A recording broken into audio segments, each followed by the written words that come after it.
बताना चाहता हूं कि ट्रिनिटी ने हमें बहुत कुछ दिया है, इस मंच ने हमें बहुत कुछ दिया है। यदि व्यक्तिगत तौर पर मैं बताऊं तो ये कह सकता हूं कि चंद्रमा चांदनी देना छोड़ सकता है, आग जलाना छोड़ देगी, पानी डुबाना छोड़ देगा, लेकिन ये प्रजापति इस मंच पे आना नहीं छोड़ेगा। ये मंच मेरा है, इस मंच ने मेरी प्रतिष्ठा को बढ़ाया है, मेरे शान को बढ़ाया है, मेरे ज्ञान को बढ़ाया है, मेरे गौरव को बढ़ाया है। इस मंच से मेरा वही संबंध है जो पानी का बुलबुले से है, आत्मा का शरीर से है, बादल का बारिश से है, ज्ञान का ज्ञानी से है। वो संबंध मेरा इस मंच का है। एक बात मैं बता दूं कि अभी यात्रा समाप्त नहीं हुई है, अभी तो ट्रिनिटी से प्रथम चरण समाप्त हुआ है। ट्रिनिटी के लिए मैं अपना सर्वत्र न्यौछावर कर सकता हूं। यदि भविष्य में इसको मेरी आवश्यकता पड़ेगी तो किसी भी स्थिति में सर्वत्र छोड़ करके इसके लिए आ जाऊंगा। ये मेरी कर्म भूमि है, मेरी मातृभूमि है, ये मेरी भूमि है, इसलिए मैं सदैव तत्पर रहूंगा। प्यारे मित्रों, मैं आपको एक चीज और बताऊं कि आपने महसूस किया होगा, मैं आपकी महसूस कर रही चीज आपको बताता हूं कि ट्रिनिटी के अंदर बड़ा लोकतांत्रिक डेमोक्रेटिक तरीके से चलता है हमारा इंस्टीट्यूट, बहुत डेमोक्रेटिक तरीके से। कभी आपने हमेशा आपने महसूस किया होगा, आप इंस्टीट्यूट में कोई भी कार्यक्रम है, कोई भी फंक्शन होने वाला हो, कुछ भी कार्यक्रम करना हो तो टीचर्स हमारी सलाह भी जरूर लेते हैं कि नहीं लेते हैं? एडवाइस चलती है हमारी। जबकि कोई किसी इंस्टीट्यूट में, मैंने कई इंस्टीट्यूट देखे हैं, हायर अथॉरिटीज कभी छात्रों से ज्यादा जानकारी नहीं लेती हैं, सीधा निर्णय थोप दिया जाता है ये काम करना है आपने। लेकिन ट्रिनिटी के अंदर ये बड़ी अच्छी गुणवत्ता मैंने देखी है, कई इंस्टीट्यूट में घूम करके आया हूं कि यहाँ पर बड़ी लोकतांत्रिक तरीके से काम किया जाता है। टीचर्स पूछते हैं बच्चों से किस तरह से एग्जाम हो, आपको कब लेने हैं, कब आप कंफर्टेबल महसूस करते हैं, कब आपको चाहिए, किस तरह से आपको अच्छा लगता है। ये ट्रिनिटी के अंदर गुण है। और यदि ट्रिनिटी इसी तरीके से आगे चलता रहा, आगे बढ़ता रहा तो ट्रिनिटी का विकास पथ, विकास रथ उतनी तीव्र गति से दौड़ेगा कि भारत के विशालतम सर्वश्रेष्ठ संस्थानों में ट्रिनिटी सम्मिलित हो जाएगा।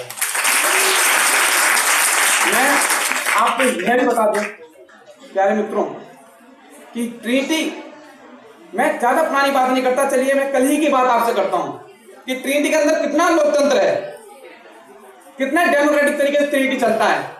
जब हमें पता लगा कि कार्यक्रम की टाइमिंग वगैरह हमें पता लगी कि ये कार्यक्रम की ये टाइमिंग है, तो थोड़ा सा परेशान हुए हम भी कि भाई क्या टाइमिंग है इस तरह से।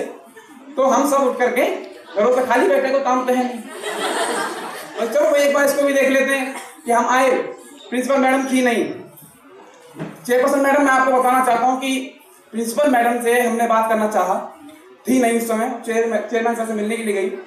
मैडम ने फोन किया तो प्रिंसिपल मैम ने कहा, सुनिए मैडम ने क्या कहा, मैडम ने कहा कि बच्चों को रोकिए, मैं आती हूँ उनसे बात करूंगी। मैं इस बात को दावे के साथ कह सकता हूँ, यदि कोई ट्रिनिटी संस्थान होता, कोई और संस्थान होता इसके अलावा, तो कोई भी प्रिंसिपल अपने छात्रों से इस विषय बात करना नहीं चाहता। वो कहता जो हमारा निर्णय है, जो निर्णय है वो हम नहीं बदलेंगे। हमने यहाँ पर बात करी, मैडम ने हमें समझाया अपने रूम में बुला करके और कहा कि आपको जैसे हमने जो कार्यक्रम आपके लिए सुनिश्चित किया है इसमें आपका ही फायदा है। यह ट्रिनिटी की गुणवत्ता है, यह लोकतंत्र है ट्रिनिटी का, यह बात है ट्रिनिटी की। मैडम ने हमें इस तरीके समझाया, वरना कोई भी व्यक्ति किसी भी तरह से प्रवेश नहीं करने देता छात्रों को, इस विषय को लेकर के सीधे निर्णय थोप दिए जाते हैं। प्यार मित्रों, मैं एक बात बताना चाहता हूं, सीखना चाहिए इन बड़े संस्थानों को हमसे कुछ। भारत के अंदर इतने बड़े विशाल संस्थान हैं, इनको हमसे कुछ सीखना चाहिए। ट्रिनिटी के अलावा ट्रिनिटी का जो लोकतंत्र चलता है, अभी मैं ज्यादा कोई विवादास्पद टिप्पणी नहीं करूंगा, मैं बताना चाहता हूं, भी आपने सुना होगा जेएनयू प्रकरण सारा। मैं कोई बात गहरी में नहीं कहना चाहता हूं, लेकिन उस बात को सुनिए। वो संस्थानों में लोकतंत्र बिल्कुल ध्वस्त हो चुका है, वहां लोकतंत्र है ही नहीं, वहां खत्म हो चुका है लोकतंत्र बिल्कुल पूरी तरीके से। उनको सीखना चाहिए संस्थानों से कि लोकतंत्र से किस तरह से संस्थानों को चलाया जाता है। वो लोग कहते हैं कि सामंतवाद से आजादी चाहिए, वो लोग कहते हैं गरीबी से आजादी चाहिए। मैं आपसे पूछना चाहता हूं, वो उन लोगों ने इस सामंतवाद को प्राप्त करने का जो तरीका ढूंढा, किन नारों के माध्यम से, कि भारत के टुकड़े होंगे, हर घर से अफजल निकलेगा, ये नारे उन्होंने दिए। बड़ी पीड़ा की बात है प्यारे मित्रों कि इस तरह के नारे कि भारत तेरे टुकड़े होंगे इंशाअल्लाह। अरे अल्लाह को तो बख्श दो इस कर्म में, उसको तो मत सम्मिलित करो। वो लोग कहते हैं कि हर घर से कितने अफजल मारोगे, हर घर से अफजल निकलेगा। लोकतंत्र बिल्कुल समाप्त हो चुका है संस्थानों में। इन संस्थानों को हमसे सीखना चाहिए। धर्म के नाम पर, संप्रदाय के नाम पर वो लोग झगड़े करते हैं। यहाँ हम लोग टीचर्स बनने आए हैं, अध्यापक बनने आए हैं, हमने समाज की रचना करनी है और हमारा संस्थान हमसे बहुत अपेक्षाएं रखता है, लेकिन वो लोग धर्म के नाम पर झगड़े, ऐसे झगड़े जिनका कोई अस्तित्व भी नहीं है। मुझे एक घटना याद आती है प्यारे मित्रों, एक बच्चा चौराहे पर खड़ा होकर के रो रहा था, काफी देर हो गई इसको रोते रोते। जब उसको काफी समय हो गया रोते रोते, दो लोग वहां से उठ करके आए। भाई उसने पूछा, भाई क्यों रोता है, हिंदू है कि मुसलमान है? शर्म आनी चाहिए इस सोच पर। उधर से भी दो आदमी उठ के, क्यों रोता है? किसी ने भी कारण पूछने का प्रयास नहीं किया उस बच्चे से, सीधा बोला कि क्यों रोता है, हिंदू है कि मुसलमान है, ये बता पहले। अब उस बच्चे का जवाब सुनिए। यदि आप उस बच्चे का जवाब सुन लेते हैं तो आपको पता लग जाएगा कितनी मर्मरता है देश के अंदर। बच्चे ने क्या जवाब दिया उनको, और थप्पड़ उन लोगों के मुंह पर ये जिन लोगों ने उस बच्चे से पूछा कि तू हिंदू है कि मुसलमान है। बच्चे ने जवाब दिया कि अंकल जी 3 दिनों से खाना नहीं खाया है, भूखा हूं।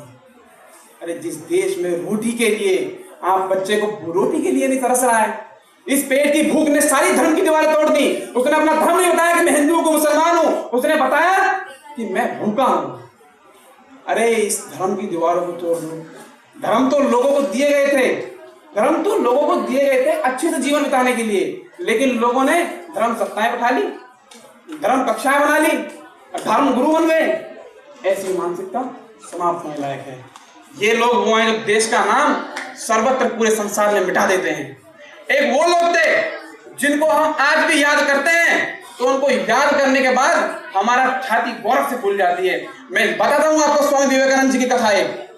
स्वामी विवेकानंद जी ब्रिटेन में, जब भारत गुलाम था, ब्रिटेन में गए एक बार। ब्रिटेन में बहुत बड़ी सभा हो रही थी। उस सभा के अंदर जैसे विवेकानंद जी ने प्रवेश किया, सभी के सभी अंग्रेज हंसने लगे और काफी जोर जोर से हंस रहे थे। और हंसे किस लिए कि स्वामी विवेकानंद जी ने सिर पर भारतीय पगड़ी बांधी हुई थी, कुर्ता पहना हुआ था, धोती पहनी हुई थी और पांव में पहने हुए थे अंग्रेजी जूते। वो लोग हंसने लगे, कहने लगे देखो इस व्यक्ति को विद्वान बना फिरता है, इसको कपड़े पहनने तक का ढंग नहीं है। और सारी सभा हंसने लगी और इसी बात पे हंसते हंसते अचानक स्वामी विवेकानंद जी भी हंसने लगे। और तभी एक अंग्रेज अफसर खड़ा होकर के बोला, a bloody Indian, why are you laughing? तब विवेकानंद जी ने जवाब दिया, अरे मूर्खों, मैं तुम्हें बताता हूं मैं तुम्हें क्यों हंस रहा हूं। हम भारतीय हैं और बड़े स्वाभिमानी हैं। हम सिर पर भारतीय कपड़ा रखते हैं, तन पर भारतीय कपड़ा पहनते हैं और अंग्रेजों को अपनी पांव की जूती के बराबर समझते हैं। क्या बात है। इसलिए ये भारतीय लोग हैं, ये वो लोग हैं जिन्होंने इस सत्ता को आगे बढ़ाया है। लेकिन सत्ता के मद में चूर होकर के हम लोग सत्ता को पुनः उसी गति में ले जा रहे हैं जो अभी करता हूं पूरा, मुझे पता लग गया। ऐसा है, बड़े अंध है ना थोड़ा सा, औपचारिक रूप से अंधी पारों समुद्र कर रहा हूँ। मैडम ने इशारा कर दिया, थोड़ा छूटता नहीं है, माइक हाथ में आ जाता है तो मैं बात को खत्म करता हूँ जल्दी से। मैं आपको बताता हूँ प्यारे मित्रों, इस विकास के लिए, संपूर्ण देश के विकास के लिए, मैंने आधी बात बस काट दी, मैडम के हाथ लगाते ही। इस देश के विकास के लिए पुरुषों के साथ महिलाओं की भागीदारी भी जरूरी है। मैं अभी महिला अंतर्राष्ट्रीय दिवस पर दिल्ली विश्वविद्यालय में अपना एक संबोधन देकर के आया। वहां पर मैंने तब भी यह बात कही थी और अब भी इस बात को कह रहा हूं कि जब तक महिलाओं की भागीदारी सुनिश्चित नहीं होगी तब तक देश का विकास नहीं हो सकता है। आचार्य चाणक्य कहा करते थे कि जिस समाज में महिलाओं का सम्मान नहीं हो सकता है उस समाज का सर्वनाश सुनिश्चित है। और स्वामी विवेकानंद जी ने कहा कि जिस प्रकार पूरा देश, जिस प्रकार एक पक्षी बिना एक पंख के नहीं उड़ सकता है, कि पूरा संसार बिना महिला और पुरुष की भागीदारी के एक साथ विकास नहीं हो सकता। दोनों की भागीदारी की जरूरत है।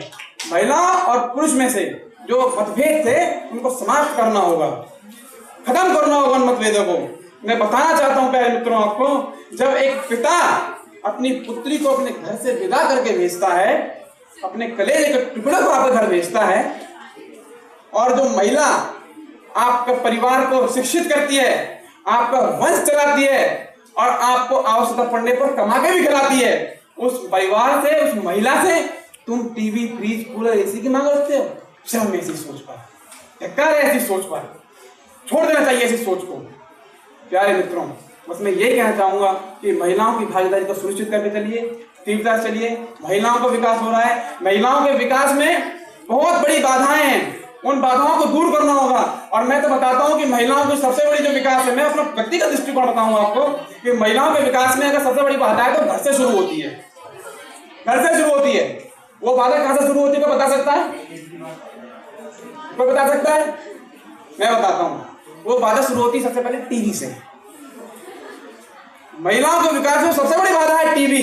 मैं तो व्यक्ति को और गंभीर मुद्दे हैं, लेकिन मैं इस मुद्दे को बता रहा हूं, ये भी बड़ी बाधा है।